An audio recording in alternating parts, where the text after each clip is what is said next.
Om Namo Narayanaya. My name is Aaron Joy, and welcome back to a Saturday afternoon in a snowy Portland, Maine, actually, where we're talking about religion and society. Before we go any further, Om Bhava Savaha Tat Savitra Varenyamago Jimahid Yo Yonaf Prachodaya.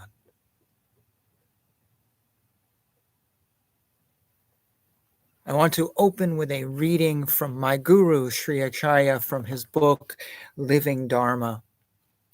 This is, I guess we say aphorism or thought, whatever, number 257, if you should happen to have this book. Through our ancestral heritage, we are all part of an historic continuum stretching back to the very beginning of time. We must never reject the past significance of our family, our ancestors, and our people. Those who are no longer living in physical form have not ceased to be valuable members of our present community. Though they have gone on to the realm of the ancestors, they are still an integral part of our family. They still care for us and guide us in myriad unseen ways. Find comfort, strength, and inspiration from your ancestral heritage. It is only in honoring the sanctity of our ancient scriptural heritage ancient spiritual heritage, that we will secure a future that has true meaning and beauty. I read this in honor this week of the death of Lisa Marie Presley and Jeff Beck. I am a music lover. My bass is right behind me, and I love Elvis. Actually, you can't see it, but there's a license plate right here that says rock and roll and it has Elvis's face on it. When I was like 11 years old, I would run through the house going, thank you very much, and like put a cape on my back. And I wanted to be an Elvis impersonator. The only thing that ever stopped me was I don't have the outfit.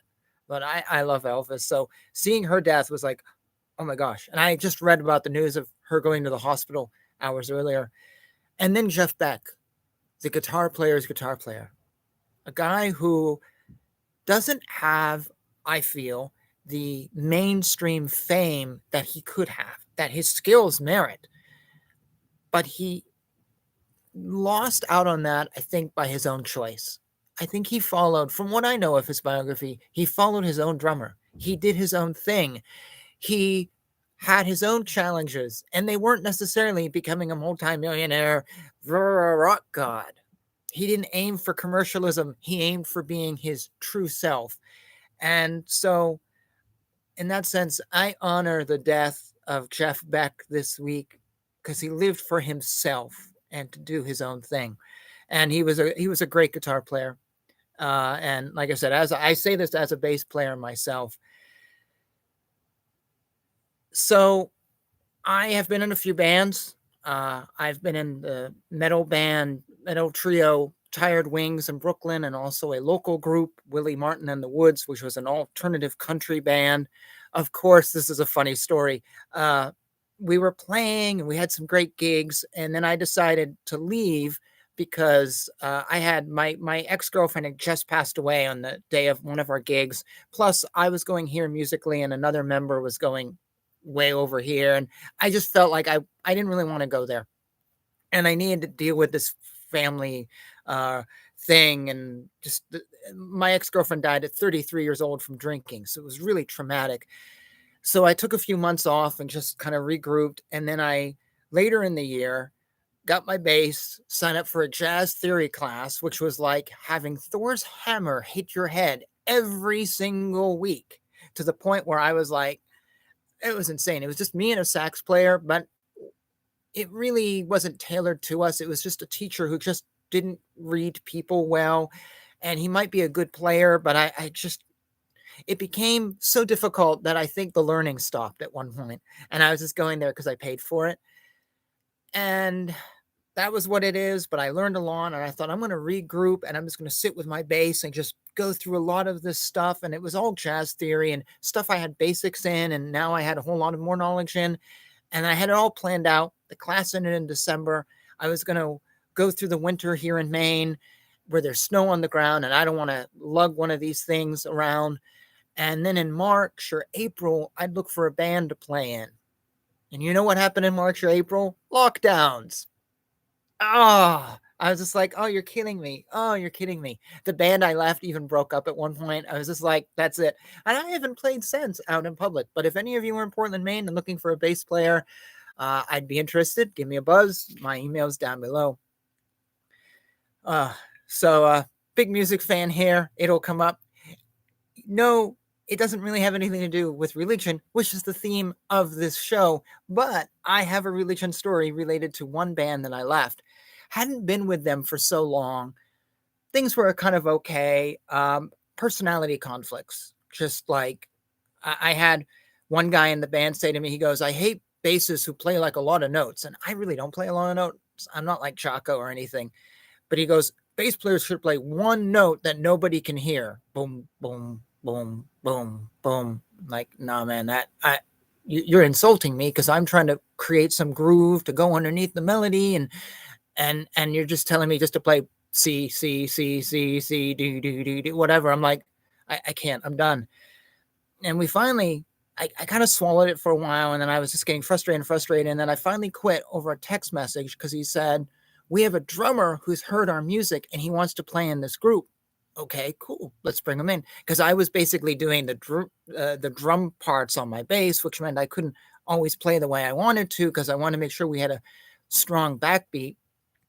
And he goes, yeah, this drummer's great, but he mentioned he's a Christian. And this was in this text message. And I don't want a Christian in our band. I refuse to be around because these people are evil. Excuse me? Excuse me? What? Oh, yeah, they're evil. And I started pushing him, and we went back and forth.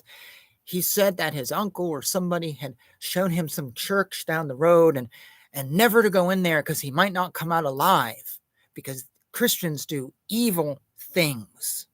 And they sacrifice animals and they kill babies and they want to kill people. And I'm like, you are so full of, I don't know what your uncle told you, but he was trying to give you nightmares. That's not true. I know. I have a master's degree in Christianity. I've dated a minister. I've been to tons of churches in numerous countries. That is so not true. I've studied Christianity, though I've tried to forget a lot of it deliberately because I don't believe in it. And he's like, oh, no. My uncle would never lie to me. It's 100% true. And I went, you know what? I'm sorry. I am religious. I am Hindu. What do you know about Hinduism? He goes, nothing. I said, well, what if you found something out about us? Like, we used to do human sacrifices. We used to sacrifice horses, and widows would jump into the funeral pyre. What are you going to say about me when you find out that we were doing things like that, which are legitimate things? What are you going to say? You're going to want me in your band anymore? I'm like, I'm sorry. If you don't want a Christian in your band, I don't know when you're going to stop because of bad beliefs, false beliefs. I don't know if you're going to stop at those or find something about me and not want me in the band. I'm like, I can't do it. I am done. And you're clueless and you're brain dead. I probably said it in harder words actually, because to me, it's like, how can you not question things, particularly something as huge as the Christian church? It's one thing if you don't really care about it. Like when I was growing up, I didn't give a shit about the Christian church, but it was like, it's another to be told horrible stories and not want to research that. If someone said to me, oh, by the way, do you know they sacrifice children next door? You know what I want to do? I'd want to go over there. I'd want to check it out. And then I would be on my phone, 911, you need to be here immediately. Or I would walk to the police station like, they're sacrificing children. This is horrible. I'd want to get rid of this. So I'd want to know what they were doing. That's not something I toss off lightly. But how can you be so ignorant that you don't even want to investigate, that you just take a story and all you have to do is look on TV or watch Mel Gibson's movie or do anything to see that that's not really true. So I don't even know if this was a Christian church or not, if it was something else or what was going on. I was done with the conversation, but I just don't get this sense of not wanting to learn beyond one thing somebody tells you. Someone told you they do this, so thus 2,000 years of history? I don't get it. It's, people say they're really smart, but they don't have a drive to learn or to educate and that moves into, they often then will start lying because maybe deep down they know, maybe my uncle was kicking my ass for something. Or, it's not really like this. And I've known lots of Christians and they're not killers and they're nice people. So, God, maybe this isn't true. They know deep down it's not true, but they persist in perpetuating lies. I knew deep down that Christians are good, but they're killers anyways. I tell everybody they're killers, but I know deep down maybe they're not. You're lying. You're basically slandering and lying about people. Why? Why do that? That's where this goes. This closed off mentality. The next step is to then lie about people. And then when you're lying about a group that how far does that go? How many other things will you lie about? It just boggles my mind sometimes. And I have to swallow my tongue because this is a pandemic in society. A pandemic of not investigating, not being curious, not wanting to know the truth, and then lying. This is a pandemic in society. There was a Hindu woman I knew, and she had seen an hour and a half documentary on Christians. You know where this is going. But it was about those snake handlers in like Tennessee or Virginia, the ones that get the snakes. And she was like, well, that's what Christians do. I'm like, no, that's only what like 100 people do. And they're a dying out group. Honestly, nobody else does that. Oh, no, that's what all Christians do. And I saw this and I know all about Christianity. I'm like, have you read the Bible? No, but I've heard quotes from it. So you've watched an hour and a half documentary. You have read or actually heard some quotes from the Bible. Thus, you are an expert on all of Christianity, just like my bandmate. And then she proceeded to go into this. Well, Christians go to India and they do horrible things to Hindus and they try to convert Hindus and they manipulate and they do all this stuff and it's destroying Indian culture. It's stealing Indian culture. It's destroying Hindu culture, yada, yada. I mention this stuff on this channel all the time. You know what I'm talking about. And I said, that's true. They do horrible things. But do you realize that you're saying you hate them lying about Hindus, so you are in turn lying about Christians? She's like, no, I'm not. I saw a documentary. I'm like, you saw a documentary about 100 people. There are how many millions of Christians in the world? And none of them do this snake handling. You're literally lying about them because you hate them so much. You hate the fact that Christians lie about India, so you're going to in turn lie about Christians. That's how you're going to defeat Christianity? That's how you're going to be a strong Hindu? That's how you're going to fight for the soul of Sanatana Dharma, is by lying? Deliberately lying. And she wasn't interested, and our friendship just died instantly. It boggles my mind how people lie and they know they're lying and they put out deliberate lies to push an agenda, and they lie about somebody else who's lying about them and they think that makes them better. So it got me curious this week about what does Hinduism say when it comes to lying? I have actually never read anything about this, so I did some Googling. This isn't the end-all be-all of what lying is in Hinduism. There's probably more to it than I found, but this is what I came up with. So this person who I found actually quoted Adi Shankara and the Tamil poet, I'm probably going to mispronounce this, my apologies, Tiruvalluvar. And according to them, there are 5 times when it is okay to lie. 1, you can tell a lie to a woman. 2, as a joke. 3, during marriage, like to bring a boy and a girl together to be married. 4, when your life is threatened. And 5, when your wealth is going to be lost. It is okay to lie, according to Adi Shankara and this Tamil poet, in those 5 times. So to just go back really briefly, you can tell a lie to a woman. We actually see that in the Kama Sutra. I've read it here on this channel. You can go back and look at those videos where I read the entire Kama Sutra and the actual one, not the modern whatever variations. And it does actually say in that many, many times, it's okay to lie to a woman. The other times that it's okay to lie is when you are telling a joke. And the source that I found doesn't give any examples of when jokes are good, but I'm guessing it's assumed that if I'm joking and I'm joking, then having a lie and that's okay. It's also okay to lie during marriage. Again, this is found in the Kama Sutra. This is something that is valuable to the marriage. The source I found didn't really detail like what exactly in the marriage and when in the marriage I can lie. I'm assuming lying to create something good or lying to shelter someone from harm. If I'm having an affair, lying about it to my wife, that probably isn't included, but I don't really know. Another thing is when your life is threatened, it's okay to lie. We see this in the Srimad Bhagavatam. Might be in the Ramayana. I'm blanking right now. If you're in danger, you can lie. Or if your wealth is being lost, you're going to lose it somehow, it's okay to lie. Nowhere do we see on this list, though, that it's okay to lie to condemn a group. If I am a guy and a Christian church is next door to me and I think they're killing babies, is my life threatened? Well, theoretically, no, because they're not. For me to then tell everybody, oh, well, this church is horrible, they're not doing anything to me. I'm not a woman. They're not telling jokes. I'm not getting married to anyone in the church. My life isn't threatened by this church, and I'm not losing my wealth to this church. So for me to just go out and start lying about this church, that is not on this list. That is me going after somebody to push an agenda, and an agenda isn't a reason to lie. A few years ago, I saw someone, he was quoting Ted Nugent.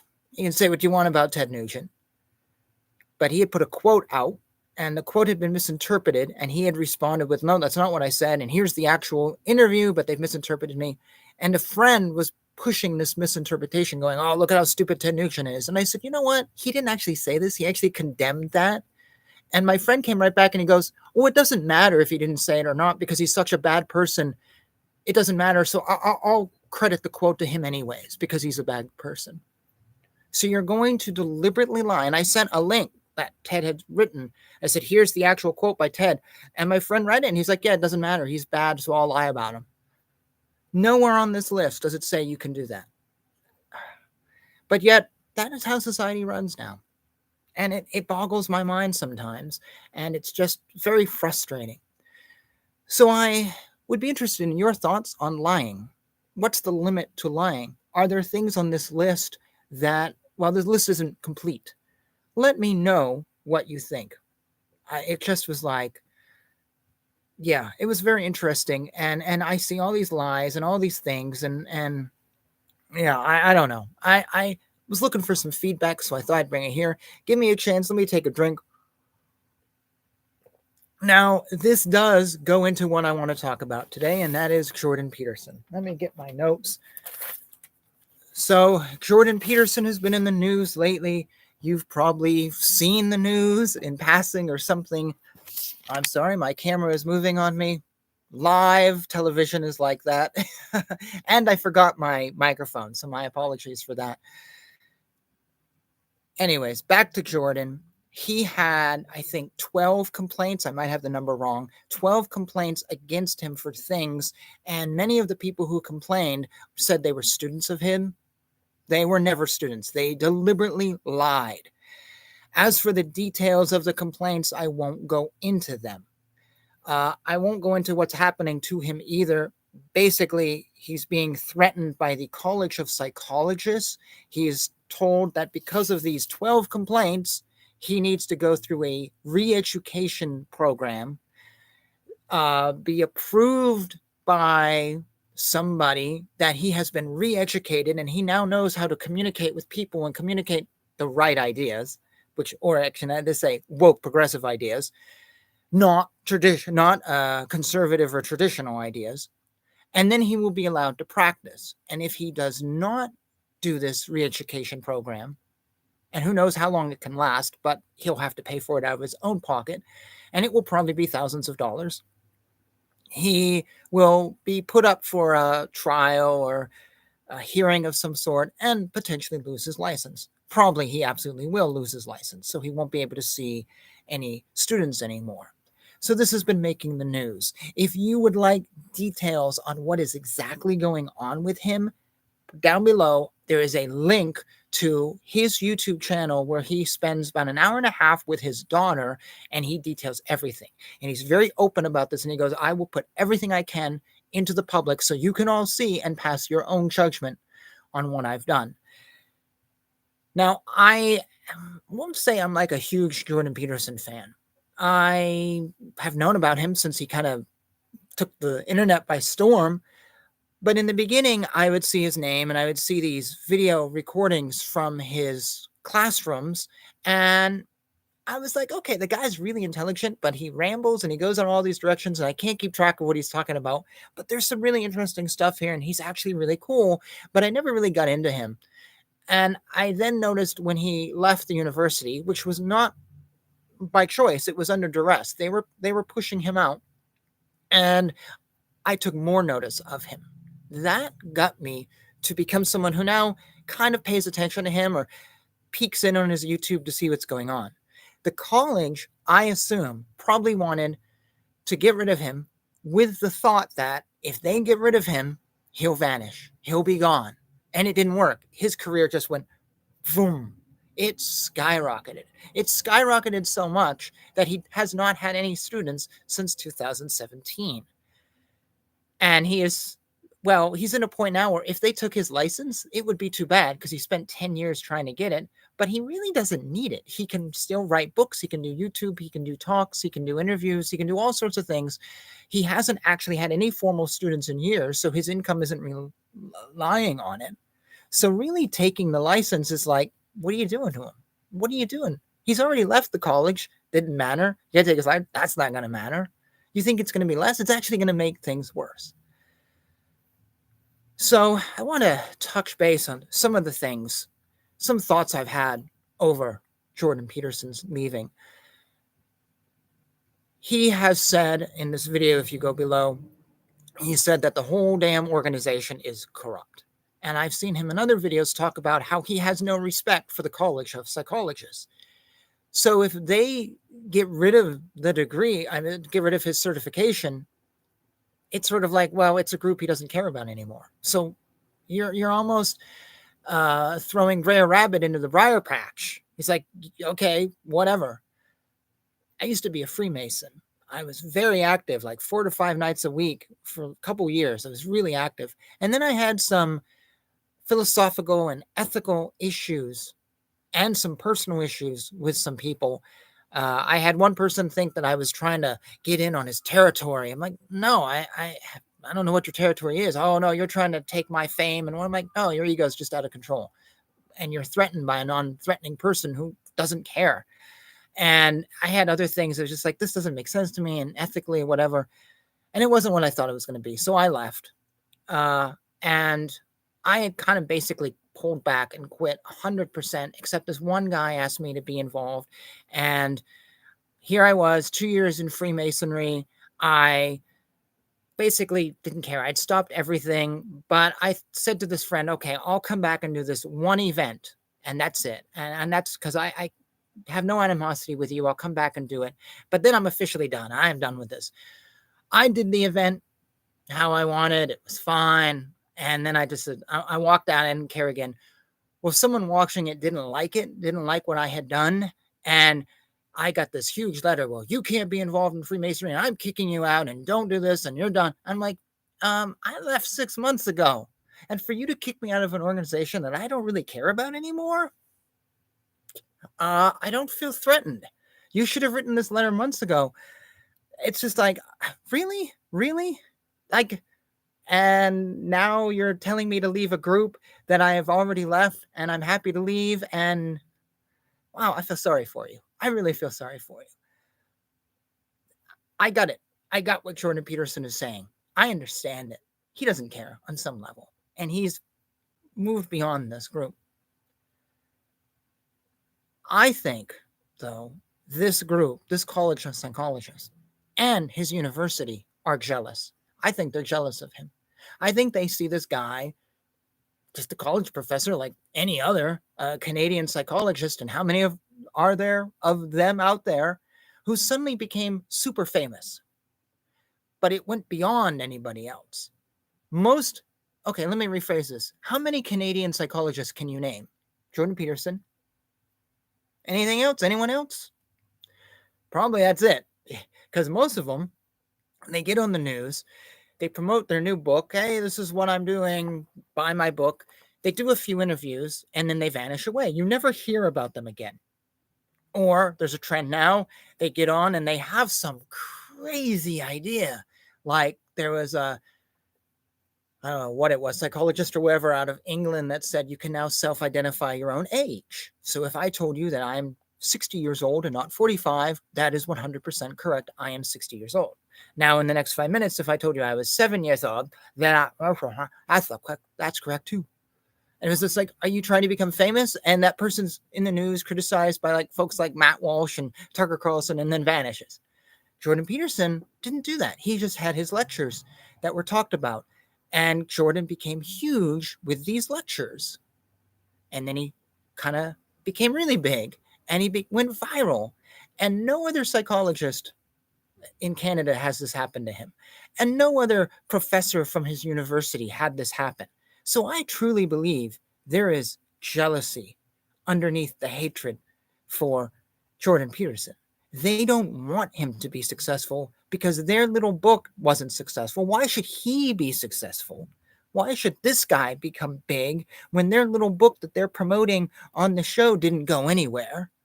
Or their profound statement that you can self-identify as your own age, or whatever the statement is, didn't go anywhere. Why should he get that fame and success? I believe it's jealousy. I believe there's a lot of people in our society who are very jealous. Maybe it's legitimate jealousy, maybe not. The thing with Jordan Peterson is he wasn't a flash in the pan guy. He had something to say that was more than just, here I am, I'm in the news with some revelation. He had more than that. Thus, he became big. And these people, they don't always have anything to say. And jealousy, envy, I really think that this is part of the attack. And I think it's part of the attack on many people out there in society. Folks are jealous of what they don't have, and they want to bring you down if you have that. They want you to suffer like them.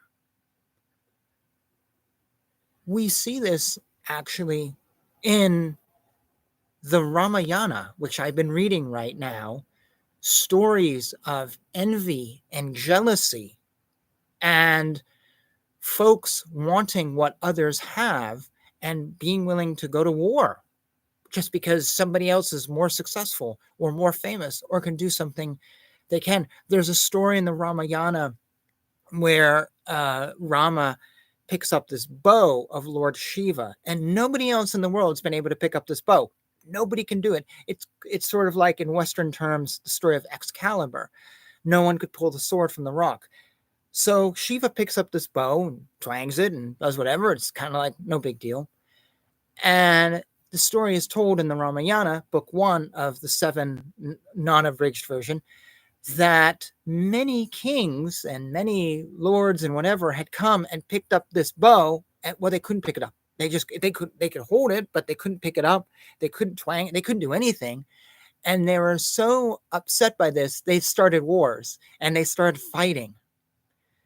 And then when Rama finally does it, he ends up getting married, and then he goes back to his home of Ajodhya, and he gets in a fight with a guy who goes, oh, well, you have that bow, but I have another bow by Vishnu. Yours is by Shiva, but I got one by Vishnu that's better. I bet you can't pick this one up. Oh, okay. I got it. Now what happens? Envy and jealousy. If we have here a book, the Ramayana, written, oh God knows, I forget how long ago, and some people say it's a true story. It's not actually fiction. So the events are much older, of people going to war over jealousy. Why is it impossible to think that today a College of Psychologists in Canada might go to some sort of war over someone else because of jealousy? They want to bring down Jordan Peterson because he was able to lift the bow up that they couldn't do. I truly believe that that is behind all of this. I also believe that if you're jealous of somebody, it doesn't have to be a bad thing. It can be a good thing. And I've talked about this in other live streams. You can take your jealousy and you can go, okay, I can attack him. I can get this guy. Or I can go, what can I do? What can I do? I'm going to confess, I was jealous of some writers I saw who were selling books, and my book sales were kind of iffy. So I wrote a few books under an assumed name. You'll never find them. And I wrote some things and put them out there. And they actually ended up selling really, really well. I'm kind of shocked now, these 2 books I put out, how well they have sold. And there's a third that's going to follow up. That was me being jealous, but instead of trying to attack someone, instead of putting up lousy Amazon reviews, instead of condemning someone, I said, okay, I'm going to do a book. I'm going to put my name into the pot, and I'm going to do something. That's when jealousy can be really, really good.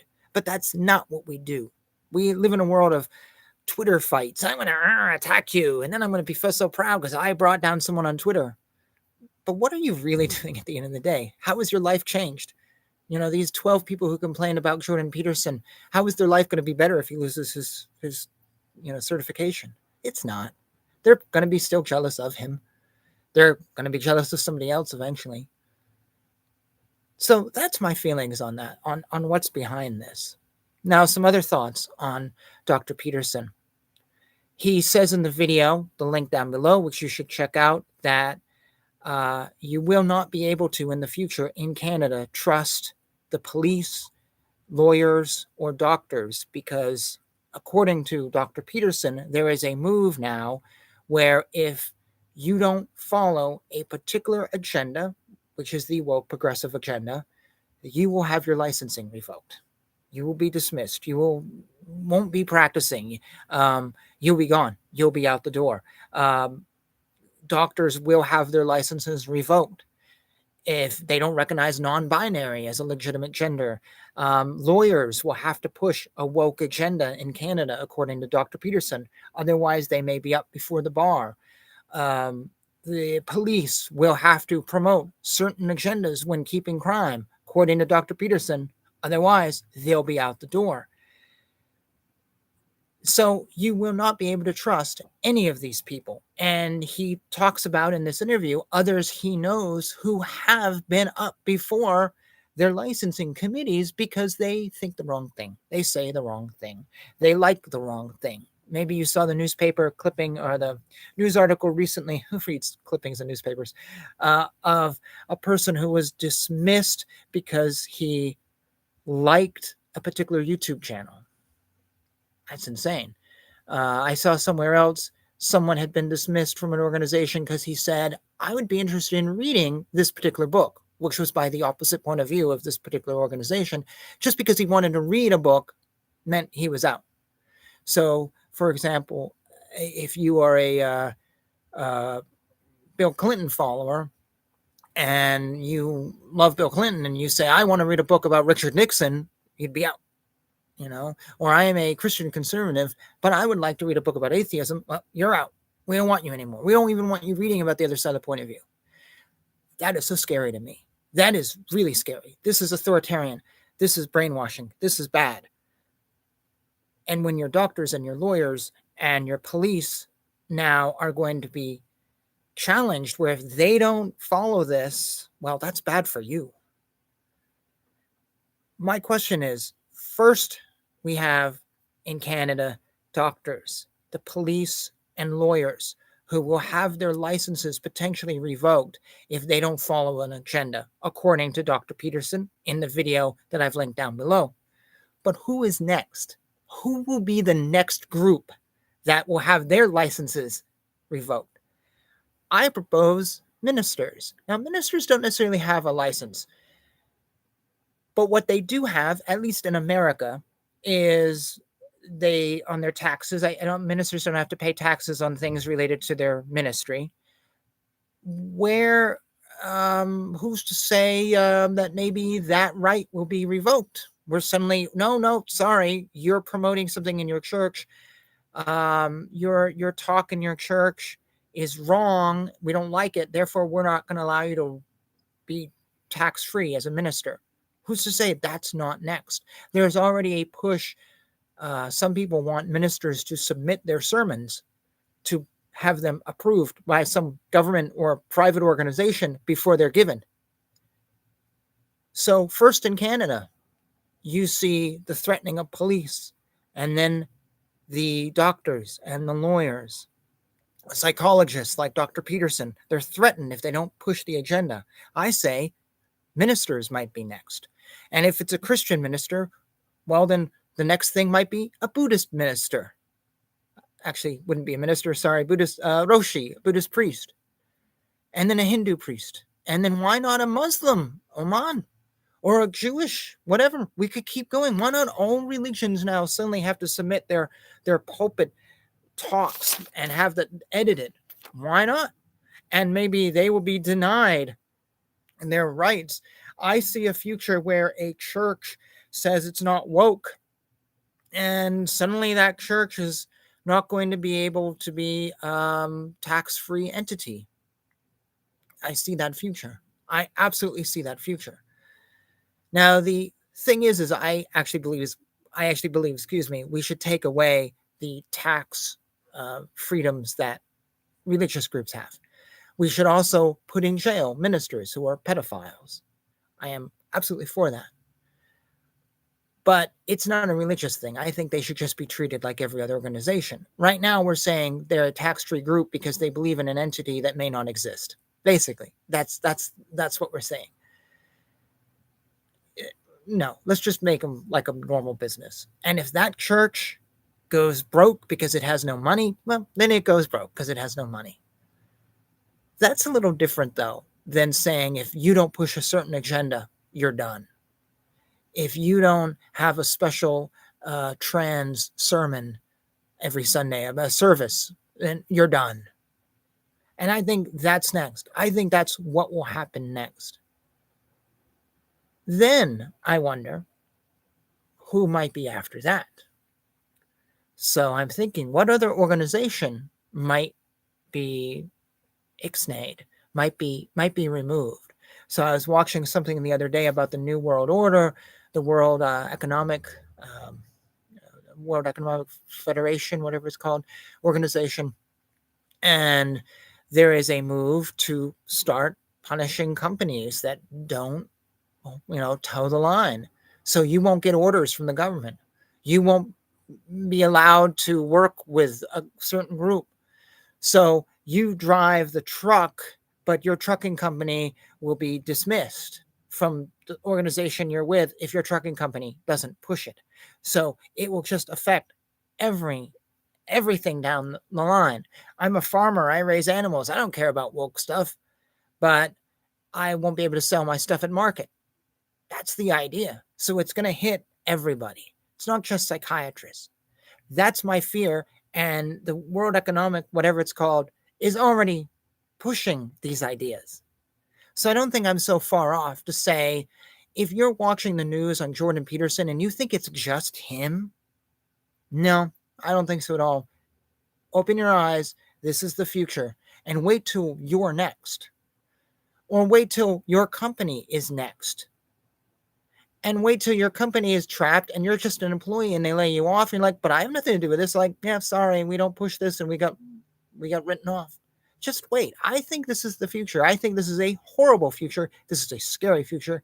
And we have to stand up now. I think taking down Dr. Peterson is a great thing because basically Canada's coming out and going, hey, look at what we're doing. We're creating an authoritarian dictatorship where freedom of thought, freedom of speech, and all these other freedoms is nixed. We don't want that. And they're letting the world know what the future looks like.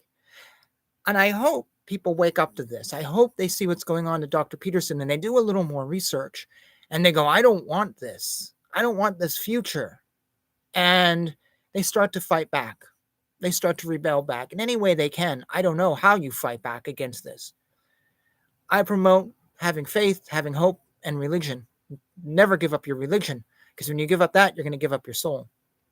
I don't know how to do it. I'm not in a position where I'm threatened by this. I don't know. But I think he is a wake-up call to what is happening around us, and it needs to be taken very seriously, because it's just the start. I think the College of Psychologists, though, is foolish. I think they truly believe if they take his license away, they will destroy him and he will be canceled and no one will care about him. But I think that's the complete opposite. I think people will rally around him. And I think they will look at the College of Psychologists and go, yeah, you're the problem. It's sort of like canceling J.K. Rowling. Well, she just released a new video game. How did that canceling go again? What are you doing? She's still making money. What exactly are you doing? It's like, come on, people. You're so jealous that you're going to cancel someone, but you're actually going to make it worse. A few years ago in Broadway, they did the Book of Mormon, which you may know. I actually haven't seen it. And I remember reading some line. They interviewed someone in the Mormon church going, what do you think about this? And they're like, yeah, we're just going to leave it alone because when we protest something, we make it worse. And we're just going to let it be. And I think the College of Psychologists coming after Dr. Peterson, I think they're going to make this worse. I think they're going to draw a lot of attention to themselves, a lot of attention to Canada, and it's not going to go in the way they want it to. He's not going to vanish off the face of the earth. He's not going to become broke and homeless and anything else. The world is going to turn on them, or I hope the world wakes up anyways. But I do believe that there is a concerted effort to bring Dr. Peterson down. I do believe it. And he talks about in the video, I have linked below, that he's been pressured via his past college. He's now pressured by the College of Psychologists. He has 10 lawsuits against him. The Canadian version of the IRS came after him. And I really believe the goal is to either litigate him into oblivion or to emotionally break him down and to destroy him. I think that's the goal. Do any of you watch Game of Thrones? So I'm watching it right now, and it's the greatest show ever. I love it. I'm on season 4. And you know the character of Theon Greyjoy? He's broken, and then he goes, my name is Reek. I'm Reek. And in the episode I watched last night, his sister came to save him. He's like, no, don't save me. Don't save me. I'm Reek. I'm Reek. Who are you? I'm Reek. And he's so broken mentally that he becomes something else. And I think that's what they want to do. That's what they want to do to Dr. Jordan Peterson. But we need to be like his sister, and we need to fight. We need to fight because it's not just him. It's going to be all of us that are going to bring down. And I love something else he said in this video. He goes, he doesn't actually know what he's done wrong because one of the things that was submitted was the 3-hour interview he did with Joe Rogan. I've not seen it, but he goes, what part of that? It's 3 hours. He goes, everything I said, I don't know.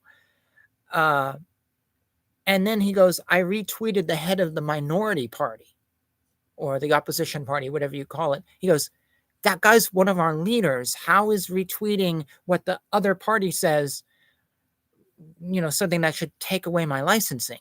He's a public figure in government, a voted figure. How does that work? So this video down below that I've linked to Dr. Peterson, obviously I've now cited it a few times today, is well worth watching. And I'm drawing from it. So therefore, you know that I'm giving direct quotes and stuff that I've heard him say and not just pulling stuff out of memory. It is an hour and a half with his daughter where he details the whole thing he's facing right now. And it's really amazing to watch. You're watching a man struggle in a way that many of us would not be able to struggle and would not want to struggle. But I think we will be facing this struggle. If you are conservative, if you are libertarian, if you are not alt-right, I think this is the future. I think it's a very scary world out there.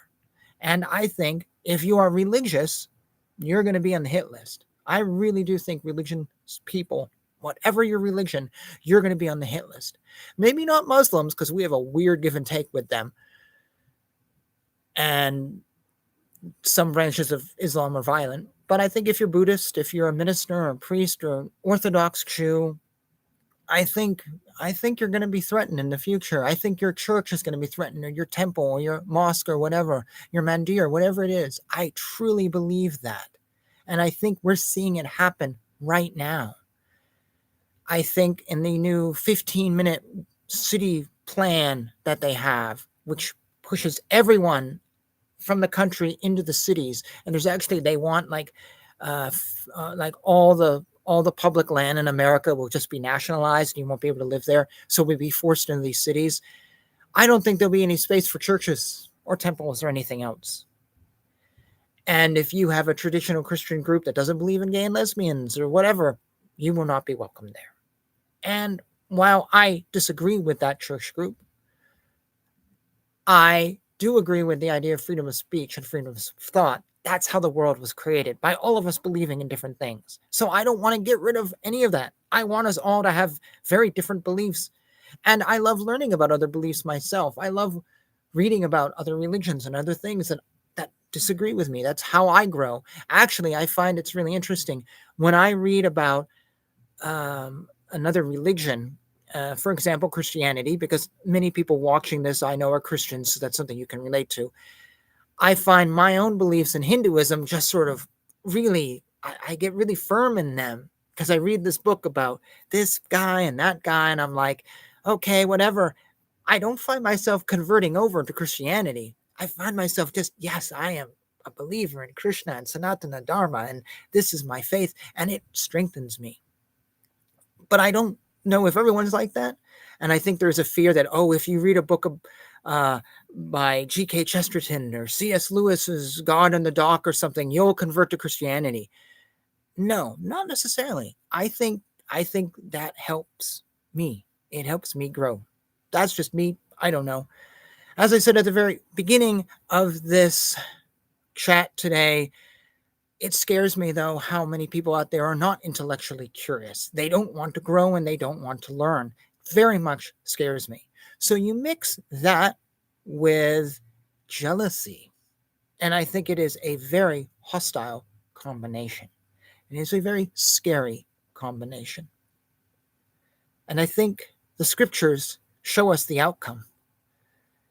It's not good. It's not good.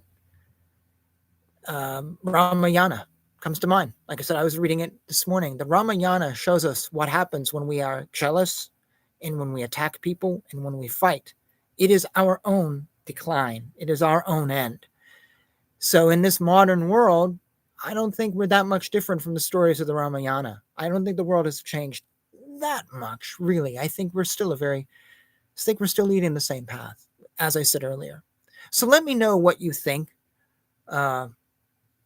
Anything at all. I will eventually read your comment and get to it. It may take me a while. I may or may not respond, but I do read everything and I appreciate the comments.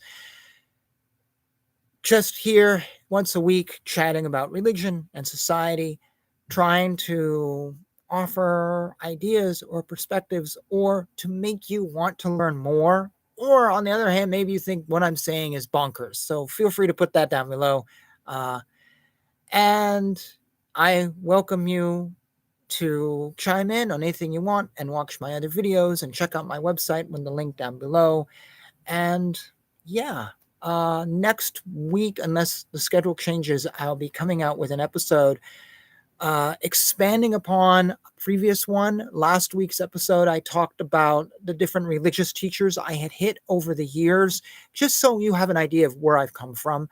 So I wanted to expand upon that. So next week's episode, I'm actually going to be talking about my time as a follower of Adida Samraj and some of the weird things I experienced. Like I had an out-of-body experience, which I've only had one other time, and that doesn't happen to me. I had like Kundalini stuff happen to me. I had weird sort of like, well, I forget the word. The word's not coming to me right now where something is said and you're like, it's weird. It's really weird. And it just boggled my mind. So I thought I would share that with all of you next week. I'm going to dive into that. And then where I had come from previous to that, because I saw a few things with some Christian friends. And I throw that out there. So you are free to say, no, Aaron, this is what really happened or whatever. I'm just being completely honest. I believe in honesty when we're talking about religion. Otherwise, what's the point? I'm not here to make $1 million. I'm here to just, provoke thought and talk about stuff and just get ideas out there. So that's going to be next week where I talk about stuff that happened to me. I also am going to be doing a future show on religion where I talk about the afterlife. I just mentioned briefly at the beginning of today's chat that my ex-girlfriend had passed away, and she did, but she kept appearing to me for months and months. So in a future episode, I'm going to be talking about what it was like to have my dead girlfriend come back and ask for my forgiveness so she could continue her journey in the afterlife. It was really weird. And I've never shared the stories. I wrote everything down and I wanted to finally share them. It changed my view of the afterlife. And some of you might find that very interesting. So that's in the future, along with other things. So yeah, with that, I'm going to draw this to a close. And I sincerely wish Dr. Peterson the best in his journey. And I actually tell all of you to research what is going on with him. I think it is very scary and it could have grave repercussions. It won't end with him. What they're doing to him, it's not going to stop there. It's going to go to others and others and others, and it may affect you. We need to be aware of this. These aren't just current events. Our world is changing so very fast. It's unbelievable. Absolutely unbelievable. It's like, is this the same world I was born into? I don't think so. I don't know. I don't know what happened. Anyways, that question I can't answer. So with that, I'm going to say thank you for watching. Feel free to put your comments in after the fact. Check me out Saturdays at noon. And yeah, may you be safe. May you be brave. May things be good for you. Hare Krishna, Krishna Krishna, Hare Hare, Hare Rama, Rama Rama, Hare Hare.